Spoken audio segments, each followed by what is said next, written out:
Olá, amigos da Jovem Pan Itajubá 98,7 para todo o sul de Minas, para o interior de São Paulo. Hoje nós estamos recebendo aqui o presidente do IEFA, nosso grande João Martins, uma enciclopédia da cultura e do turismo do nosso estado, responsável pelo grande patrimônio de Minas e por tudo que acontece no fomento cultural desse estado. Gentilmente atendeu o nosso convite para participar dessa entrevista e dessa live aqui no Jornal da Manhã, na Jovem Pan e também na live Alex Cavalcante, que vai para o ar pelo nosso Instagram, né? João, obrigado pelo convite, seja muito bem-vindo e me fala um pouquinho aí do João, presidente do IEFA. Bom, primeiramente, Alex, dizer que é um prazer meu estar aqui falando com você, com os ouvintes aí da Jovem Pan Itajubá, e dizer que o sul de Minas é tão rico, também culturalmente, aqui no estado, na nossa cidade, é muito importante estar aqui presente falando também. E falar, é um prazer sempre, né, poder divulgar e falar das ações do IEFA, da Secretaria de Estado de Cultura e Turismo e do nosso governo aqui para todos os seus ouvintes também. Bacana. Me fala um pouquinho da trajetória pessoal do presidente do IEFA. Quando que o João assumiu o comando? Bom, eu me tornei presidente do IEFA em maio do ano passado, né? Maio de 2024. Já era servidor de carreira, né? Sim, eu, na verdade, comecei, como falar um pouco da minha trajetória, né? Eu comecei a trabalhar com patrimônio em Ouro Preto, no município de Ouro Preto. Eu havia acabado de, na época, me formar História, estava fazendo meu mestrado, fui trabalhar lá como historiador, na época na Secretaria de Cultura e Turismo, depois foi Cultura e Patrimônio, e atuei lá durante 11 anos, trabalhando com patrimônio imaterial, gestão cultural também, gestão de arquivos, acervos de arquivos históricos também. Lá tive contato, por exemplo, com os primeiros bens registrados na esfera municipal de Ouro Preto, modo de fazer a goiabada, os doces artesanais de São Bartolomeu, com destaque para a goiabada. Nós trabalhamos com outras manifestações lá também.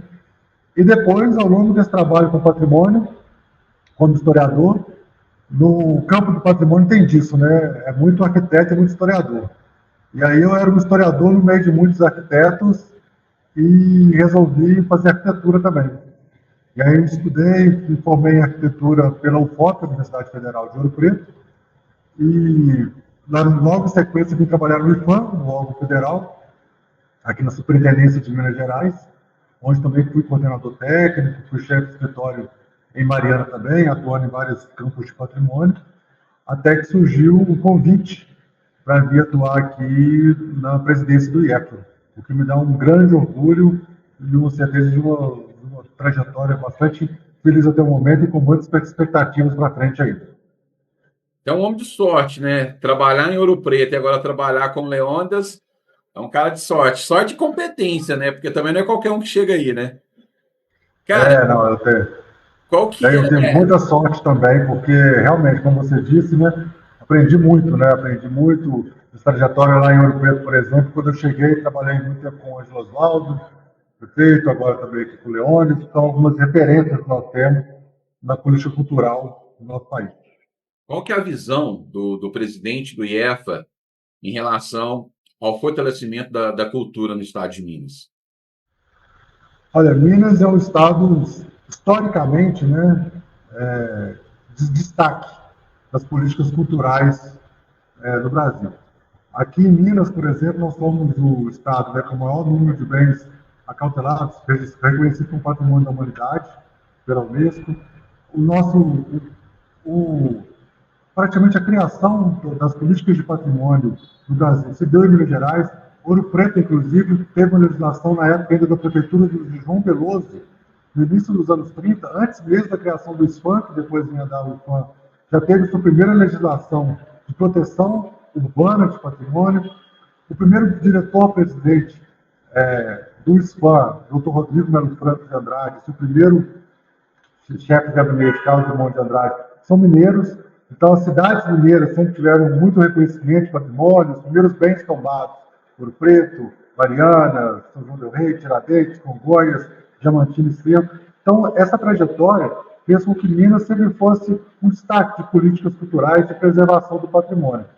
E o IEFA entra nessa história, né, já em 1971, com a sua criação, dentro dessa expansão das políticas de cultura e de preservação de patrimônio, num contexto em que era necessário expandir mais territorialmente os braços. O órgão nacional, né, centralizado inicialmente no Rio e depois em Brasília, já não era mais capaz de abranger toda a riqueza cultural que o Brasil tinha, e mais especificamente em Minas Gerais, esse nosso território tão rico, tão vasto, nossa diversidade cultural, nossa diversidade histórica também, ele passou a ser um objeto privilegiado de política, aí já no nível estadual, pelo IEFA, né?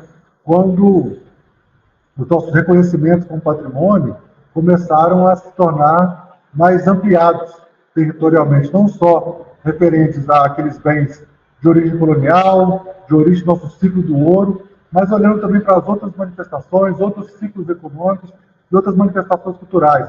Hoje, por exemplo, nós tivemos a riqueza que nós trabalhamos hoje, o nosso queijo Minas artesanal. Eu até quero te interromper, que eu ia entrar justamente nessa questão. Quando a gente fala de Minas, pelo menos há 20 anos atrás, a gente pensava muito na questão da Estrada Real, né? A gente vai falar de cultura de Minas, a gente começa em Diamantina, vai até Paraty, enfim, é só Estrada Real, embora Paraty esteja no Rio de Janeiro. Aí a gente vem com essa questão do modo de fazer queijo, né? Que inclusive foi reconhecido agora, o queijo Minas artesanal, os modos de produção do queijo é reconhecido como patrimônio imaterial da humanidade pela Unesco, e isso mostra que aqueles desafios, tanto da Secretaria de Cultura e Turismo quanto do IEFA, eles começam a superar as expectativas. Sob essa nova liderança do João Martins, qual é a contribuição do IEFA para que isso se tornasse uma grande realidade, para a gente poder, então, falar do queijo Minas artesanal, que está aqui do nosso lado, está aqui na Serra da Canastra, e hoje está no mundo, né? O queijo da canastra não está mais só em Minas. Como que foi fugir dessa questão de Ouro Preto, Diamantina, São João del Rei, Tiradentes, São Tomé das Letras, e conseguir inserir dentro desse patrimônio, dessa cultura toda que é Minas, inserir dentro do mapa, né? Essa questão do queijo Minas artesanal. Conta para a gente esse processo. Isso é uma história muito bonita, porque o IEFA, e aí é um dos casos de destaque do IEFA e da política cultural de Minas Gerais, né? Porque a instituição do instrumento de registro, porque quando a gente fala de patrimônio material, a gente fala do tombamento. E quando a gente fala de patrimônio imaterial, nós falamos de registro. O instrumento de registro do Brasil foi criado em 2000, no nível federal, mas o primeiro bem a ser registrado, na verdade, foi aqui em Minas. O modo de fazer o queijo Minas artesanal do Cerro, ainda em 2002. Numa ação, na época, bastante inovadora e bastante corajosa do IEFA e do governo de Minas na época, em 2002, de vislumbrando um risco à permanência da manutenção do modo de fazer o queijo artesanal na época do Cerro, estabeleceu o registro de patrimônio cultural, vendo também que se tratava de algo, isso também é constituinte da nossa cultura, isso é constituinte da nossa economia também, tem um poder de mobilização de pessoas, de paisagens muito forte, e esse era um bem também necessário para ser preservado e acautelado. Então, várias políticas públicas feitas para salvaguarda desse modo de fazer o queijo foram sendo realizadas desde então. Após o registro estadual, em 2002, já em 2008, veio o registro nacional como patrimônio do Brasil, no patrimônio nacional, incluindo também a região justamente da Serra da Canastra e a Serra do Salitre também, além do Cerro, e mais recentemente, incluindo todas as 10 regiões produtoras de QMA caracterizadas pela Emater, como regiões produtoras desse modo de fazer o queijo Minas artesanal, que foi o que subsidiou a candidatura levada a cabo por muito esforço aqui da Secretaria de Cultura e Turismo de Minas Gerais, um trabalho efetivo do secretário Leônidas e também do IEFA, junto para que o IFAM também apresentasse essa candidatura junto ao Unesco. E ano passado nós tivemos essa feliz notícia do reconhecimento, colocando o queijo Minas artesanal como o primeiro patrimônio de origem culinária do Brasil a ser reconhecido como patrimônio da humanidade. E aí, trazendo diretamente para a sua questão, num contexto em que, de fato, o mapa das regiões produtoras de queijo Minas artesanal, ele atravessa Minas de uma forma diferente.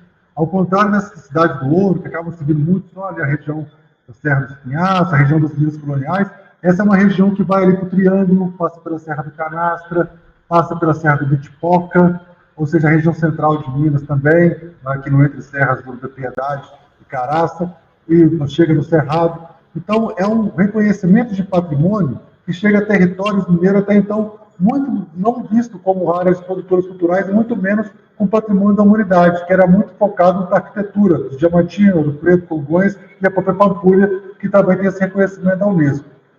E no momento em que o patrimônio culinário ele tem muito essa pegada também, além da valorização dos produtores, ele possibilita que as políticas de cultura e turismo estejam bastante integradas.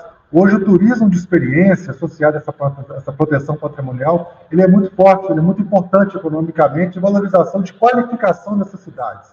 Então, por exemplo, como que o queijo pode atrair, não só vender o queijo da canastra, por exemplo, mas atrair turismo, atrair pessoas que podem vivenciar aquela experiência junto com os queijeiros, conhecer a paisagem onde estão as fazendas produtoras, o modo de manejo também dessas fazendas, que também está muito ligado a uma questão contemporânea da sustentabilidade. Então, tudo isso são políticas de cultura, são políticas de patrimônio, que no caso do queijo, por exemplo, nos permite desenvolver. E estamos indo por mais. Você perguntou também sobre minha gestão, e falando da nossa região aqui, que é de interesse, nós estamos também com um processo aberto de reconhecimento e registros dos modos de fazer o café em Minas.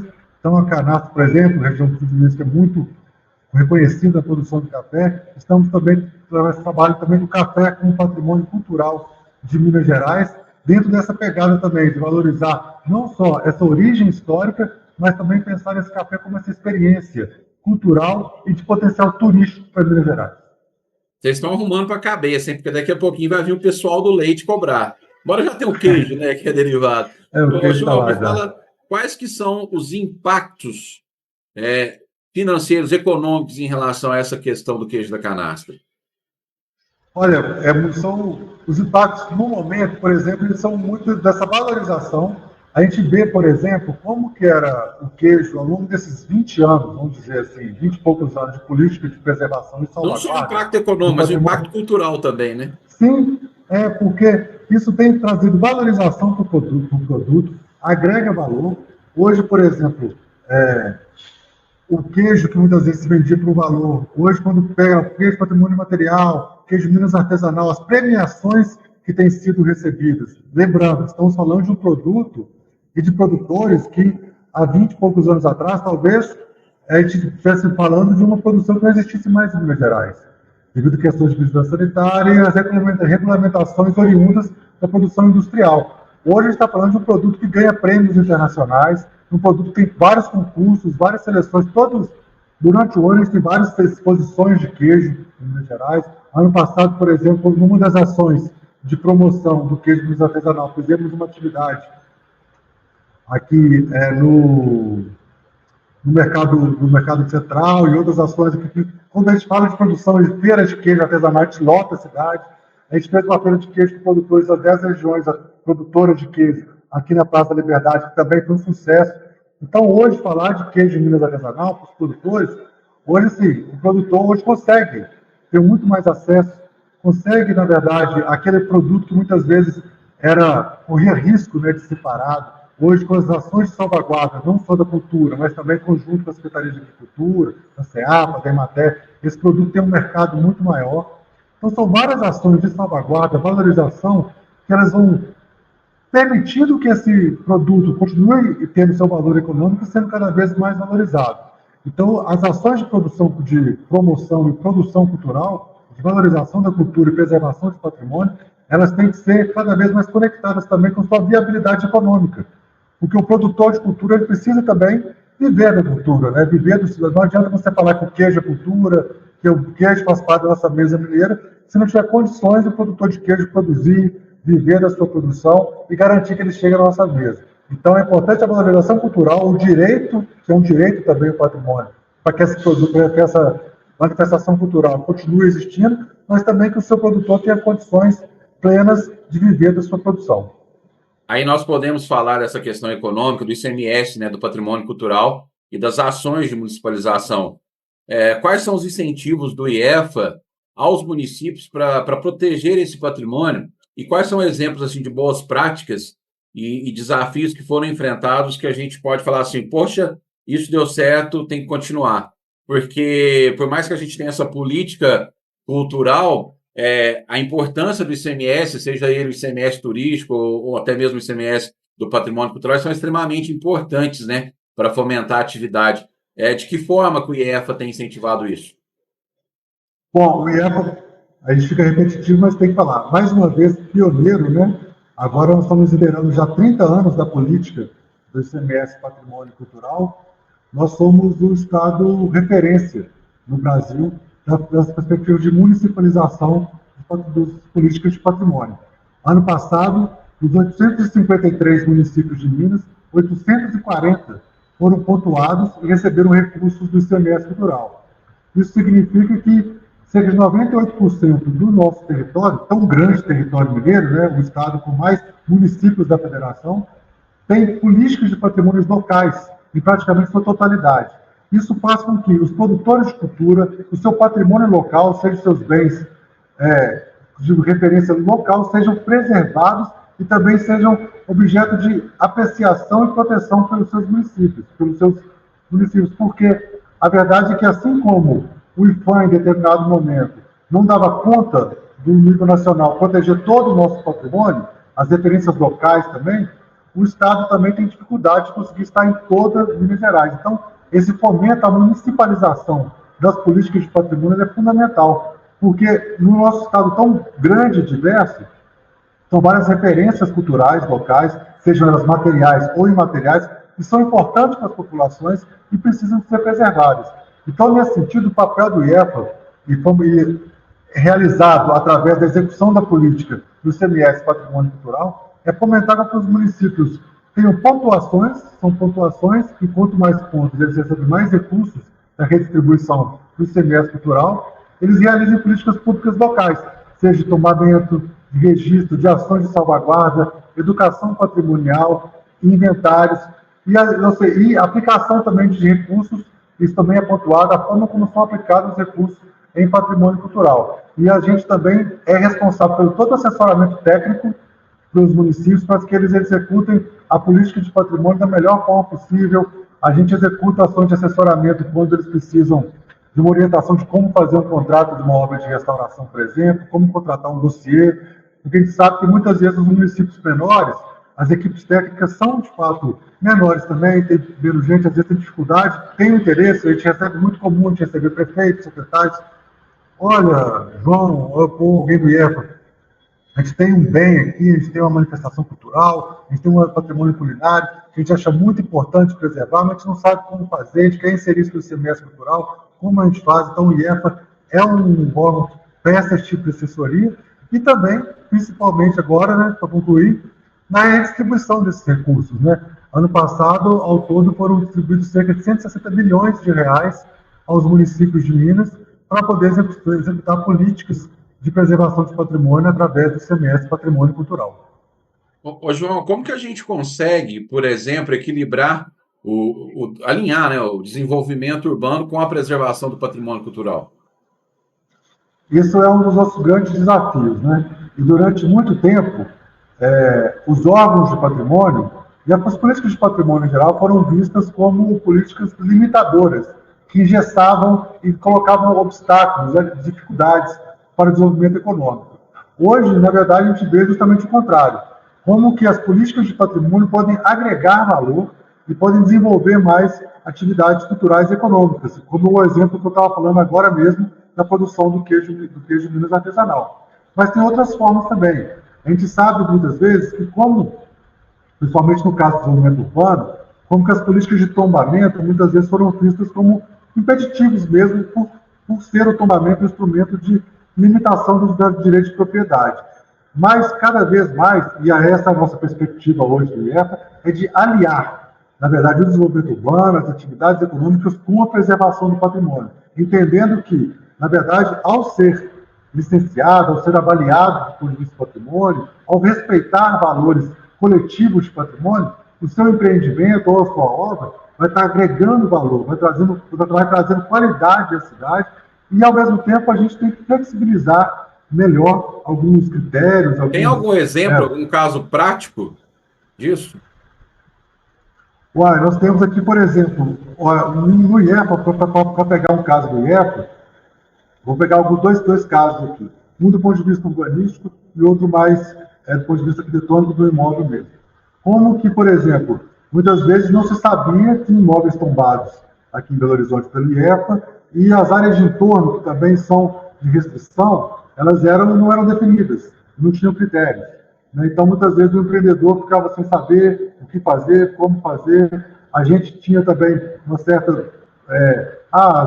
certa arbitrariedade, vamos dizer assim, dos técnicos, do que definiu, o que pode, o que não pode. A gente definiu os limites exatos, onde são as áreas de turno, onde estão as competências e os critérios do que pode ser feito. Porque isso dá maior segurança e previsibilidade para quem quer construir e como fazer. Além disso, por exemplo, no caso, foi até uma ação do governo da Secretaria de Cultura, que depois passou pelo IEPA também, da captação de recursos, por exemplo, para o Hotel Dom Bosco, né, para o antigo Colégio Dom Bosco, lá em Ouro Preto, um bem tombado individualmente pelo IEPA, que estava também, enfim, sem ter a sua viabilidade econômica totalmente plena, né, com a vinda do Vila Galé para Ouro Preto, né, uma atração de investimento trazida aqui do FIG, Secretaria de Estado de Cultura, e Investe Minas também, e para poder dar viabilidade econômica, e para isso, inclusive, a forma como a análise do empreendimento aqui pelo IEPA foi feita de forma que a gente preservasse os valores culturais, os valores patrimoniais, garantisse que esse bem fosse preservado com a facilidade, ao mesmo tempo tivesse uma viabilidade econômica que possibilitasse a sua permanência, a sua fruição. Porque também não adianta você querer preservar sem dar utilidade econômica e uso para aquele bem, porque ele tende a se perder. Então, na verdade, você tem que conciliar essas atividades, né, de forma que o bem possa ser preservado. Para isso você tem que ter um uso, tem que ter um critério de preservação que não impossibilite o seu uso, e tenha também a preservação cultural, não posso fazer qualquer coisa para que ele não se perca a sua presença para as gerações futuras.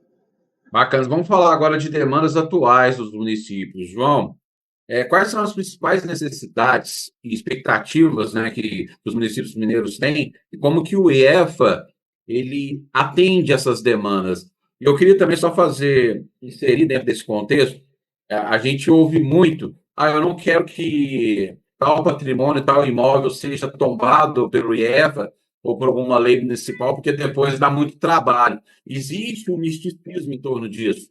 Na minha cidade, por exemplo, eu já ouvi falar que tem casa centenária, casarão centenário, mas o proprietário não quer fazer esse tombamento porque ele acredita que ele vai ter muito gasto depois. Me fala sobre essas demandas do município e de que forma que o IEFA contribui. Você tem razão. Isso tem a ver com a resposta que eu fiz anteriormente sobre essas limitações e dificuldades que muitas vezes o patrimônio é visto como impondo, né? E a gente tem trabalhado cada vez mais nessa outra perspectiva, do patrimônio também como uma promoção. Porque o patrimônio é um direito coletivo. Quando um órgão tomba um bem, né, seja do IEPA ou algum município, ou até mesmo o tombamento federal, a gente está entendendo que aquele bem tem um valor também para a coletividade. E ele tem um valor, além, por mais que ele seja uma propriedade privada, em alguns casos, às vezes pública, ele tem um valor coletivo, cultural, de memória, de tradição, de identidade para aquela cidade, para aquela comunidade, para aquele seu entorno. Então, mas ao mesmo tempo, como eu disse, a gente tem que pensar critérios de preservação que não imponha ao proprietário um ônus muito grande, maior do que ele possa suportar, maior do que ele inviabilize o uso e a manutenção daquele bem. Então, a gente tem adotado agora nas nossas ações de preservação, nas nossas políticas, e também, no medida possível, orientado os municípios a ser cada vez mais criterioso dessa forma como são feitas as proteções, para que a proteção seja um ganho coletivo, seja um ganho para a sociedade, não um peso do seu proprietário, para estabelecer critérios, na verdade, que viabilizem a preservação e também a manutenção daquele bem no tempo. Por exemplo, como eu estava falando anteriormente, a gente definir regras mais claras do que é necessário preservar. Em algum imóvel, de repente, é uma volumetria, é uma altura, são alguns elementos específicos que são importantes para ser preservados, mas você consegue ter uma maior flexibilidade para poder trabalhar alguns outros aspectos. Em alguns casos, não, tem elementos artísticos que precisam ser preservados na sua integridade, Nesse caso, como que a gente pode orientar, por exemplo, os municípios para criar instrumentos municipais próprios, por exemplo, transferência de direito de construir, ou outros instrumentos urbanísticos, isenção de IPTU, outros instrumentos econômicos que possibilitam, digamos assim, compensar para que os municípios, que os proprietários também não tenham só um ônus daquele patrimônio, mas também possam ser minimamente recompensados sobre a preservação patrimonial coletiva que eles estão fazendo. Ô, João, a gente já está caminhando para o final aqui da nossa entrevista, da nossa live, mas eu queria saber de você quais são os programas, né, do IEFA, visão geral dos programas em andamento e quais são os resultados já alcançados pelo IEFA através desses programas e também já para deixar aqui quais são as metas futuras aí do Instituto. Olha, a gente tem hoje vários programas, eu vou citar alguns aqui. A gente tem um que chama IEPA na Estrada, que eu acho que é muito importante a gente falar. A gente tem desenvolvido ações percorrendo o nosso território mineiro para poder falar de obras de restauro, orientar os municípios, estar presente também com ações de educação patrimonial e promoção. Ano passado, por exemplo, nós percorremos nossos carros aqui, eu fiz questão de fazer a conta. Os carros do IEPA rodaram 100 mil quilômetros ano passado, tanto que está presente no nosso território. Então, por isso, vamos criar um programa IEPA na Estrada, porque a gente está na estrada mesmo. Nós temos o programa Afamiliaridades em Andamento, que é um programa que vem trabalhar principalmente com o nosso patrimônio imaterial afrodescendente aqui de Minas, com as políticas especificamente voltadas para os congados primeiros, lombos, povos, terreiro e também capoeira. A gente tem também as ações do Restaura Minas. Ano passado foram um edital aberto junto ao FEC, operacionalizado pelo IEPA, de edital para fomento de obras de restauração para municípios.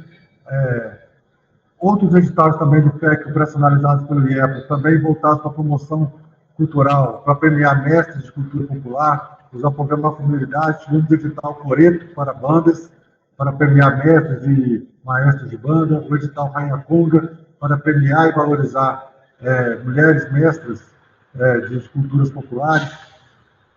Nós temos ainda todas as ações do semestre cultural, né, que já foi falado mais amplamente aqui. E eu acho um grande desafio que nós temos hoje, tem a ver um pouco com o que eu estava falando antes, né, que é a gente quebrar um pouco, né, romper com essa ideia de que o patrimônio é algo que ingessa, que põe limites e que as pessoas não querem que seu imóvel seja tombado, não querem, tem receio do que fazer quando a política de patrimônio chega, mostrar o patrimônio como algo preditivo de desenvolvimento econômico. Eu acho que nós estamos organizando a casa aqui no IEPA muito no sentido de, a gente está com um programa aqui também, o Inovar para Preservar, que é adequar os órgãos de patrimônio aos novos tempos. Por isso o nome Inovar para Preservar, que como que a preservação tem que estar adequada com políticas de desburocratização, de promoção também econômica, de inovação, adequado para as novas tecnologias, as relações entre preservação de patrimônio e também as nossas mudanças climáticas, como que os critérios de preservação têm que estar adequados com a sustentabilidade também. Essa é uma das nossas metas a serem desenvolvidas ao longo desse ano, ao longo dessa gestão. É algo muito importante que a gente espera concluir. E é isso, né? Transformar a preservação do patrimônio num ambiente de promoção dessa cultura nossa e também um bom ambiente de desenvolvimento econômico para Minas Gerais, para geração de emprego e renda. Eu acho que é isso que a gente, não só pelo IEPA, como política de patrimônio, também é o que a gente, é a bandeira do governo de Minas hoje, do governador Romeu Zema, do secretário Leônidas. Eu acho que é esse tipo de orientação e de política que nós temos que trabalhar hoje, vendo o patrimônio, o desenvolvimento social e o desenvolvimento econômico. Ô, João, nós estamos chegando no fim do nosso tempo aqui, te agradecer, mas nós estamos na Semana Santa. Quais são as contribuições do IEFA para a questão cultural religiosa, para a religiosidade de Minas, que é tão evidenciada, né? Então, muito bom você ter falado, Alex, porque estamos hoje, né, no âmbito da Secretaria de Cultura e Turismo, parceria com a PAOC, o IEPA também, a Fundação Cláudio Salgado, no programa Minas Santa, de promoção das celebrações de Semana Santa, dos ritos da Semana Santa, Quaresma em toda Minas Gerais. Inclusive o cadastro de manifestações da Semana Santa, que é tão rica em Minas Gerais, né, de todos os nossos territórios, ela é feita pelo IEPA. Aproveito a audiência para convidar todos a visitarem o portal do Minas Gerais, onde estão presentes também as manifestações e o nosso calendário de ações do Minas Santa, né, dessa celebração de Quaresma, Semana Santa de Minas Gerais, que está profundamente ligado à nossa história, ao nosso patrimônio, é o nosso patrimônio imaterial também, e que é também nosso rico, né? A gente lembra muito dos tapetes devocionais, o tapete de Semana Santa de Ouro Preto, mas nós temos as excelências, temos encomendações das almas, temos vários outros ritos, inclusive vários, hoje nós estamos presentes, tanto ritos mais tradicionais, como outros afro-mineiros também, na nossa Semana Santa. E um destaque importante, né, em Minas Gerais, o evento, né, a celebração, a data celebrativa com maior presença de turismo em Minas Gerais, não é nem o Carnaval, é a Semana Santa, né? Então, é uma Semana Santa que ela agrega, do nosso aspecto, tanto cultura, tradição, religiosidade e também movimentação econômica e turismo, que é algo também que a gente, como eu disse, é uma vertente, é um olhar que nós temos aqui o tempo todo nas nossas ações. Tá certo. Ô, João, obrigado, viu, por contribuir com tanto conhecimento, com tanta informação. Espero te receber mais vezes aqui no Jornal da Manhã e na live Alex Cavalcante pela Jovem Pan de Itajubá. Forte abraço para você, um abraço também para o nosso secretário Leônidas, para o governador Zema e para todos aí do IEFA que fazem um trabalho espetacular. Deixar aqui também um abraço para a Débora, que fez essa ponte para que nós pudéssemos fazer esse encontro, essa live. E, mais uma vez, a única coisa que eu te desejo é que Deus te dê muita saúde e preserve essa sua capacidade cognitiva genial em defesa do patrimônio cultural do Estado. Um grande abraço para você. Eu agradeço, um grande abraço também, Alex, estamos à disposição e foi um prazer muito grande falar contigo, participar desse programa e estamos à disposição tanto para participar novamente, quanto para poder ajudar a divulgar as ações do IEPA no nosso estado de Minas Gerais. Grande abraço. Abraço, até mais.